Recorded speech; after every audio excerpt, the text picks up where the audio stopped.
Saçın bir hissəsini bu şəkildə götürdün. Feni başı aşağı üstünə qoydun və saçı fenin bu başlığında belə fırlatdın. Kəpənək saçlar hazırdır. Saçlarımı istədiyim kimi şəkilləndirib saxlayan o fenim. Saçları dibdən düzləşdirən başlığı var. Belə havalı qurudan başlığı var. Həyatdır da, həyat.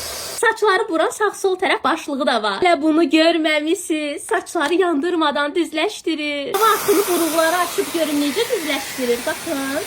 Və kəpənək saçların qəhrəmanı. Unutma, fenin filtrini ayda bir dəfə açıb belə təmizləyirsən. Kəpənək saçlarımız havalı olsun deyə diblərini birinci quruduruq. Gördünüz?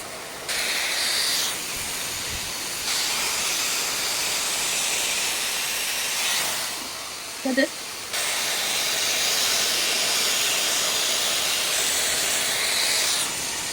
Gördün? Gördün? Hər usta saçları bura bilər, amma belə şəkilləndirə bilmirlər. Baxın, kəpənək saçlar yavaş-yavaş yaranır.